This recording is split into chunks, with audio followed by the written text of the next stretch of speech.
That is my prayer. And if there are going to be dividers, I will not be a divider. I am a uniter. So I hope that I will bring positive things to this party and this nation. I hope you will assure us.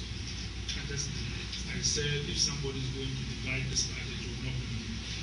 I will vigorously put my ideas out there. I believe I'm the best person to lead this party, but this is democracy, so when the voters have spoken, they have spoken. No one said that.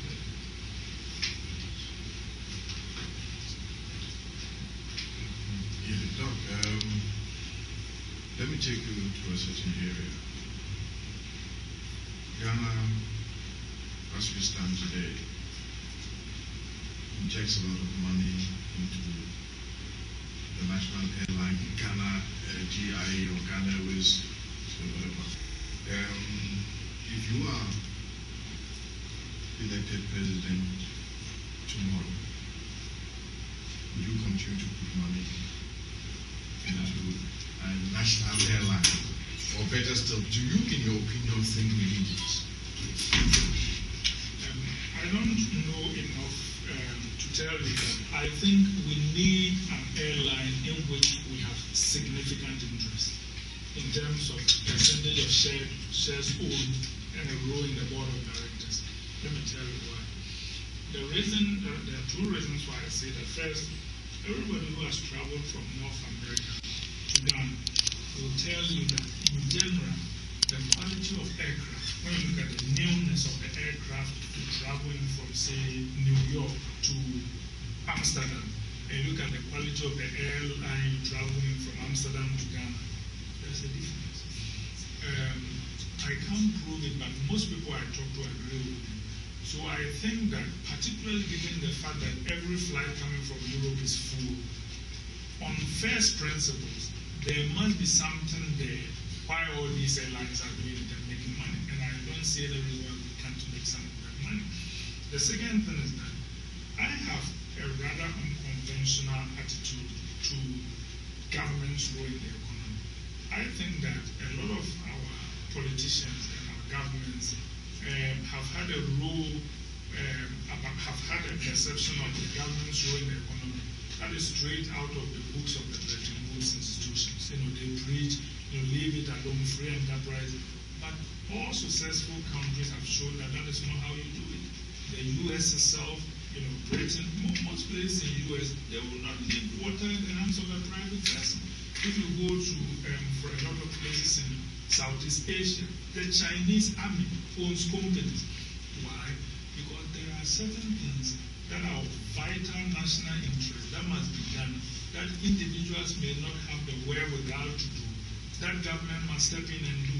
So I will be very interested in the government encouraging the formation of an airline run on free enterprise lines with the government. And by the way, I happen to know somewhat the contents of the forensic audit made on Ghana Airways.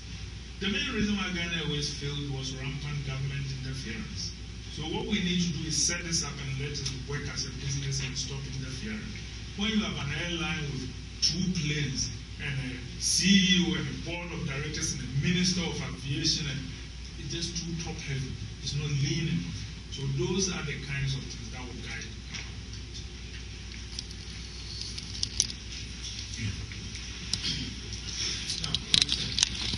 I want us to look again at the issue of corruption. I think it is a very sensitive issue which people discuss with some passion. The situation in this country is said that our party, the NPP, was in the wilderness for over 30 years. And out of these 30 years, about 20 years was spent where the party was relegated.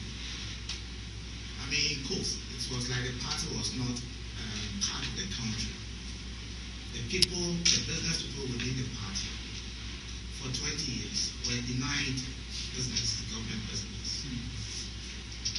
For a developing country like ours, the government is the largest employer. The government is the largest offerer of business.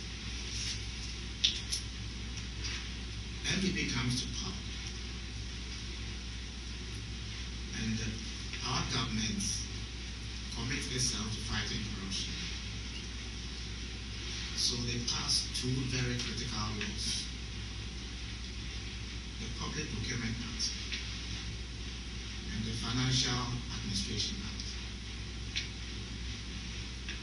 These laws require that things are done transparently, fairness, objectivity, accountability, and all the things that sound very fine.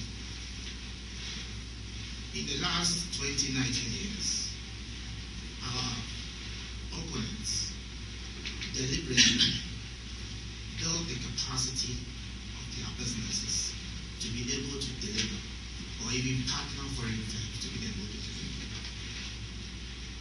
What someone has been able to do in 20 years is not possible, even with active government support, to do in 6 years. So we have a situation where everywhere you go, and I'm sure you might have heard, people complain that this government has not been looking after its own. I want to draw your attention to this, because you are talking about fighting corruption, and then, giving the examples that you gave, using gadgets and all those kind of things to ensure that things are done in a very even-handed way. You also talked about assisting, looking after your party members. I want you to explain to us how you are going to balance this issue, where you are going to fight corruption, at the same time deliver the businesses to the people within the party, look after them, so that they will in turn look after the party and achieve the sustainability.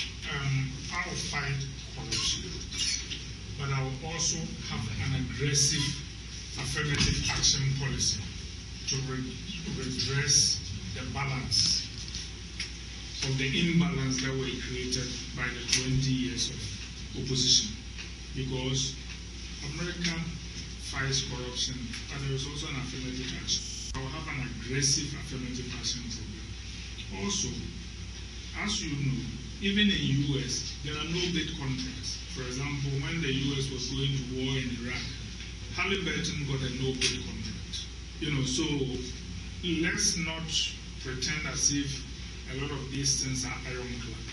There are flexibilities in them, because if you tell somebody who had his hand tied behind him for 7 rounds of a 15-round fight that, okay, I am now a fair referee, but when I came, your hand was tied behind you, so continue fighting, I will be fair. You are not being fair. It is the same kind of, I call, theoretical ignorance that will let you say that you have a law against sleeping under bridges, and you are going to enforce it against homeless people as well as people with mansions. The person with mansion doesn't need to sleep under the bridge.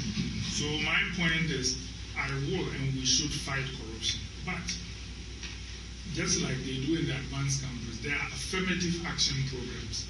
And those affirmative action programs can be used to balance the disadvantages.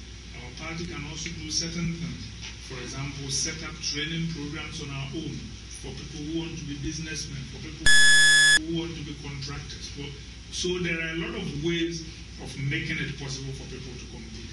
Then there is something else that I can do, which of course goes to your point about the compassionate fund. I think that all government appointees, from the president to DCs, must pay tithes to the party. So on the 1st of every month, everybody from the president to the DCs who have 10% of their salary deducted as source and paid to the party to fund party activities. That will be a condition of appointment into my government.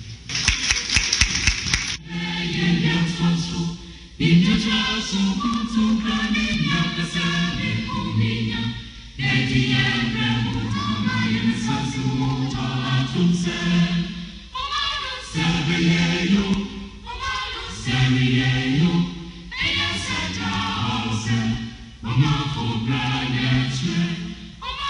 Sabia